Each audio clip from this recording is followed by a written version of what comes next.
여러분 안녕하세요. 반갑습니다. 2020년 11월 고등학교 2학년 학력평가 사회문화의 해설과 총평을 맡은 권윤복입니다.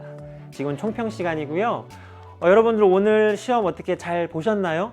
저도 아침부터 오후까지 저희 반 학생들 계속 이제 감독하면서 자네들 깨워가면서 이렇게 이제 시험을 치르고 이제 강의를 준비해서 달려왔는데요.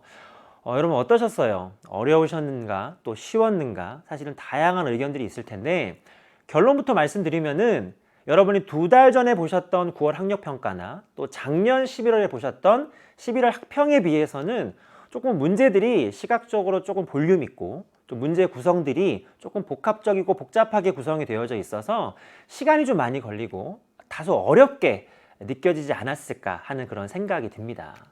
저희 반 아이들도요, 선생님, 사회문화는 뭐 개념이 아니라 상식이죠. 그래서 굉장히 많은 학생들이 선택과목 수요조사할 때 사회문화를 선택했어요. 그래가지고 저한테 막 그냥 한번 보여주겠다는 의지로 뭐 상식으로 풀어줄게요 이렇게 했었는데 풀고 나서는 저한테 막 어려웠어요. 제가 생각했던 거랑 하나도 답이 안 맞아요. 막 이런 식으로 막. 그런 친구들이 왜 그런 걸까요? 사회문화라고 하는 과목이 개념 과목이라고 하는 걸 놓치고 있어서 그런 겁니다. 그래서 정말 중요한 개념을 반드시 학습하셔야 되는 과목이거든요. 자, 제가 제목을 사회문화 스타트업이라고 준비했어요. 2020년 11월 18일 거의 뭐 한 해가 다 갔는데 무슨 스타트업이냐? 이게 무슨 말이에요? 여러분 진짜 이제부터가 시작이라는 거예요. 이번 시험을 계기로 해서 기말고사, 겨울방학 또 본격적으로 수험생 3학년 이 시즌이 정말 여러분에게 중요한 시간이라고 하는 것은 너무나 잘 알고 계실 겁니다. 그래서 그 첫 번째 시간이 나중이 아니라 바로 지금 11월 고등학교 2학년 학력평가를 기점으로 우리가 한번 제대로 한번 스타트 한번 해보자라고 하는 그런 마인드로 제가 이 제목을 준비해 봤습니다. 제가 여러분들 그 배수진님과 남주영님을 좋아해가지고 이걸 고른 게 아니에요, 여러분들. 알겠죠? 여러분의 정말 사회문화의 어떤 그런 만점을 위해서 시작하는 마음으로 준비해 봤습니다. 자, 첫 번째로는 일단은 전체적으로 이번 시험에서 어떠한 출제 포인트가 있었는지 단원별로 한번 제가 쭉 정리해 봤거든요.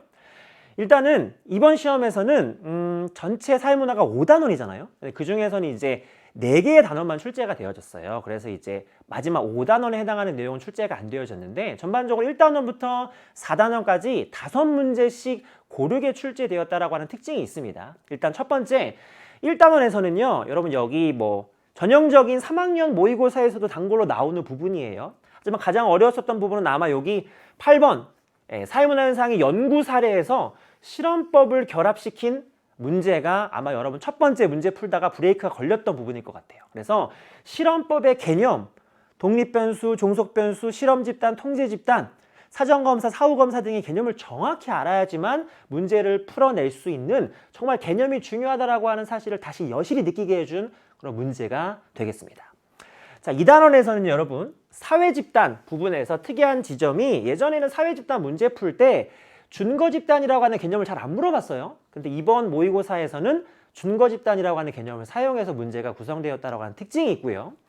그리고 이제 뭐 관료제와 탈관료제 같은 문제 같은 경우는요, 요즘은 3학년 모의고사에서는 점점 잘 등장하지 않는 출제 빈도가 줄어들고 있는 부분이긴 하지만 여전히 2학년 모의고사에서는 자주 등장하고 있는 2학년 학평의 특성이 아닐까 생각이 되어집니다.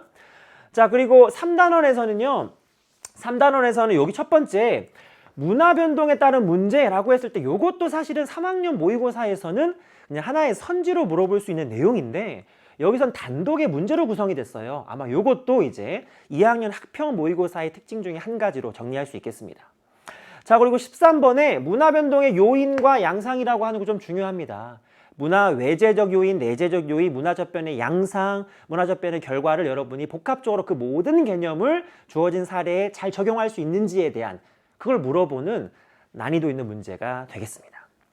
자, 전반적으로 다른 부분들은 다 비슷하고요. 마지막 여러분은 가장 힘들게 했었던 4단원 부분에서 어려운 문제들이 좀 시간이 많이 걸리는 문제들이 있었습니다. 그래서 사회불평등 현상을 바라보는 관점, 선생님 뭐 관점은 기능론, 갈등론 너무 쉬운 거 아니에요? 은근히 어렵게 선지들이 구성이 되어져서 불평등 현상을 바라보는 관점에서의 기능론과 갈등론의 핵심 개념이나 키워드들을 정확히 알지 못하면은 문제를 정확히 풀 수가 없을 정도로 상당히 난이도 있게 선지가 구성이 되었고요. 흥미로운 점은 15번이에요. 여러분, 계층 구조와 계층 이동 분석, 사회문화의 킬러 문항. 전통적으로 뭐였습니까? 20번의 표분석 문항이었어요. 많은 학생들을 좌절하게 했었던 그 문항이 놀랍게도 최근 6월 평가원 모의고사와 9월 평가원 기출문제에서 등장하지 않았어요. 그래가지고 지금 설마 선생님도 안 나오는 거 아니야? 이런 식의 뭔가 약간 추측들이 있는 학생들 사이에서 있는데요. 그래서 저도 이번 2학년 모의고사에서도 이 문제가 그 전형적인 킬러 문항의 형태로서 출제가 안 되지 않을까 싶었는데 전형적인 방식으로는 출제가 안 됐지만은 그래도 기본적으로 계층 구조에 대한 개념과 계층 이동, 뭐 상승 이동인지 하강 이동인지 일치하는 기본적인 개념을 적용해서 문제를 풀 수 있게끔 문제가 구성이 잘 되어진 좋은 문제가 등장했습니다. 그래서 챙겨보시면서 기본적인 개념을 반드시 습득할 수 있을 겁니다. 자, 그리고 마지막으로 20번 어려웠죠? 3점짜리는 아니었는데 사회불평등 현상에 관한 자료 분석.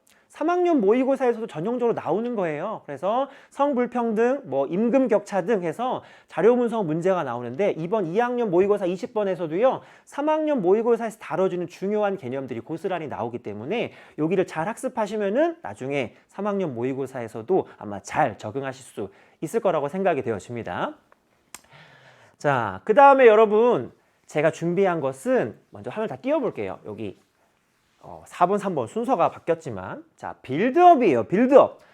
제가 축구를 좋아해서 빌드업이라고 하는 것은 우리 팀 진영에서 선수들이 볼을 돌리면서 조금씩 상대 진영으로 전진해서 골을 넣고자 하는 스텝 바이 스텝의 전략입니다. 여러분 11월 모의고사를 기점으로 스타트업을 하셔야 되는데 마땅한 전략이 없으시다고요? 무슨 전략을 해야 될지 모르겠다고요? 제가 바로 소개해 드릴게요. 멀리서 찾지 마세요. 바로 여러분이 지금 보고 있는 EBS 컨텐츠를 제발 좀 10분 활용해 주시면은 여러분이 원하는 그 목표 반드시 이룰 수 있습니다. EBS 수능 개념 벌써 시작했죠? 수능 특강, 수능 완성, 파이널 모의고사, 기본적 굵직한 거 4개예요. 이것만으로 부족할 것 같다고요. 그래서 중간중간에 여러분 아시는 분 아실 거예요. 수능 특강 사용 설명서. 또 뭐예요? 수능의 7대 함정. 맨 마지막에 봉투 모의고사 등 여러분이 이런 부분 좀 부족한 거 아니야 라고 할 부분에 대해서까지 완벽하게 EBS에서 교재로 빌드업이 구성되어져 있고 이 교재 빌드업 극대화시켜 줄 수 있는 월클 강사 선생님들이 여러분들을 기다리고 있습니다. 그래서 여러분 EBS 이 교재를 통해서 여러분 완벽하게 사회문화 준비하시면은 여러분의 사회문화에 대한 걱정 완벽하게 해결하실 수 있을 거라고 생각이 되어집니다. 자, 이제 여러분 저는요 문제풀이 갈 거예요. 여러분 잠깐 총평 정리하시고요. 조금 쉬셨다가 저랑 같이 하나하나 문제 보는 시간으로 함께 달려보도록 하겠습니다. 그럼 여러분 이따 봐요. 안녕.